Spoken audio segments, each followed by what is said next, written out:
भाजपा का नेता सालों तक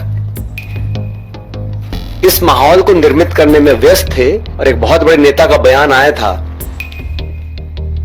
बटोगे तो कटोगे, और अर्बन नक्सल कहा गया कांग्रेस नेताओं को, राहुल गांधी जी को। वही दल, वही सरकार जो 11 साल से शासन में है, उन्होंने जातीय जनगणना को देश समाज के लिए एक जहर की संज्ञा भी दी थी। समिति की बैठक लगभग 2 घंटा चली और उसमें दूसरा प्रस्ताव जो सर्वसम्मति से पारित हुआ है वो सामाजिक न्याय को लेकर है।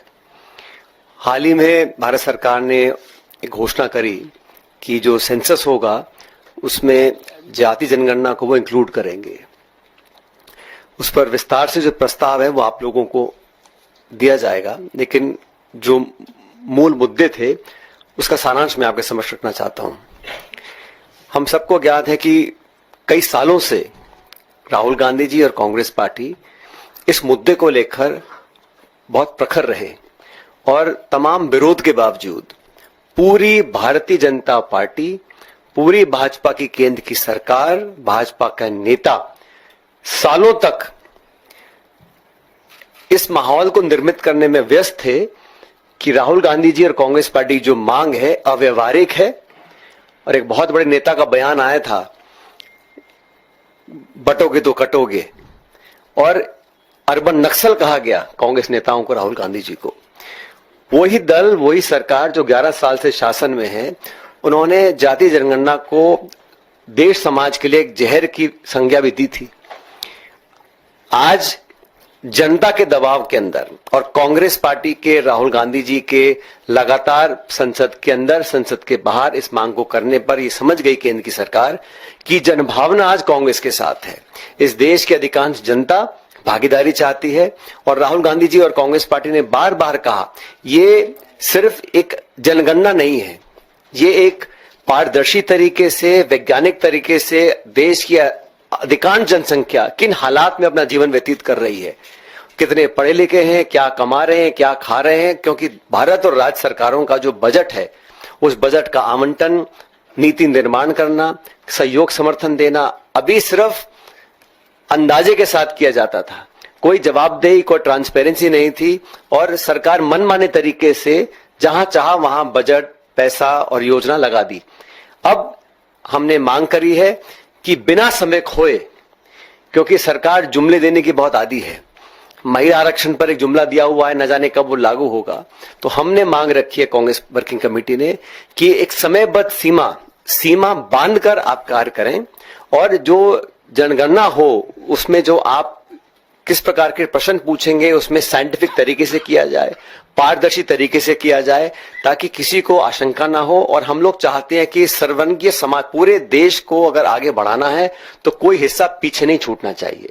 और खरगे साहब ने 2023 में एक चिट्ठी लिखी थी प्रधानमंत्री जी को, उसका कोई जवाब नहीं आया। और मैं बार बार इस बात को रेखांकित इसलिए कर रहा हूं क्योंकि संपूर्ण पार्टी बीजेपी ने इस मांग को ठुकराया और तरह तरह की बातें बोलकर इस बात को स्वीकार करने से इनकार किया था। आज जिस भी दबाव के तहत, मैं मानता हूं ये कांग्रेस पार्टी का और इंडिया अलायंस के नेताओं का और जनता का दबाव था कि प्रधानमंत्री जी को और भारत सरकार को अपने पैर पीछे खींचने पड़े। जैसे 3 कृषि फार्म लॉज वो लेकर आए थे वो पीछे खींचने पड़े, लैटरल एंट्री को उनको पीछे हटना पड़ा। ये मैं समझता हूं समय की पुकार थी और पूरा देश इंतजार कर रहा है। हम चाहते हैं बिना समय खोए भारत सरकार ये घोषणा करे कि कितने समय में ये जनगणना पूरी होगी और क्या मापदंड तय किए जाएंगे, क्योंकि जवाब उतना ही महत्वपूर्ण, से ज्यादा महत्वपूर्ण सवाल होते हैं। तो सिर्फ आंकड़े नहीं, हम पूरी अर्थव्यवस्था को, उनका पूरा जीवन शैली, शैक्षिक योग्यता, नौकरी, संसाधन, बजट, पैसा, किसको कितना समर्थन मिलता है, नहीं मिलता, और जिस संज्ञा को राहुल जी बार बार बोलते हैं, एक एक्सरे होना चाहिए।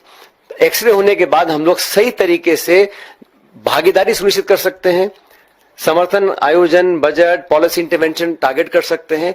और ये मैं समझता हूं देश के कल्याण के लिए, देश को आगे बढ़ाने के लिए जो एक सामाजिक न्याय की पहल कांग्रेस पार्टी ने हमेशा की है, दशकों से की है, आज हमारी बात को, हमारी मांग को सरकार ने माना है।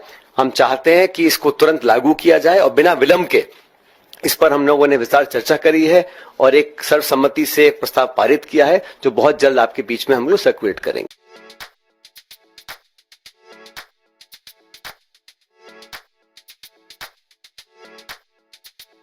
R&T ग्रुप ऑफ कॉलेजेस, यहाँ आपको मिलता है world class infrastructure in India, well equipped science laboratories, agriculture की यूनिक सीड लैब भी, digital library, computer lab with AI technology, digital board सभी छात्रों के लिए, ऑनलाइन स्टूडेंट्स के लिए पॉडकास्ट रूम भी अवेलेबल है। चित्तौड़गढ़ जिले और MLSU उदयपुर का एकमात्र एक्रीडेटेड कॉलेज। कोर्सेज हैं जिनमें BCA, BCom, BSc, bio, maths, agriculture, BA, B.Ed, BA, B.Ed, BSc, B.Ed, BSTC, MA, MSc, MCom।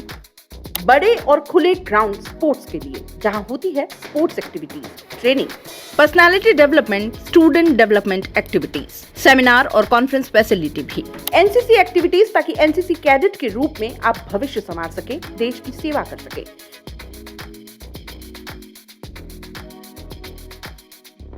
ये विजन है R&T and Vivekananda group of colleges के चेयरपर्सन डॉक्टर वसीम खान का। तो आज ही ज्वाइन करें R&T and Vivekananda group of colleges.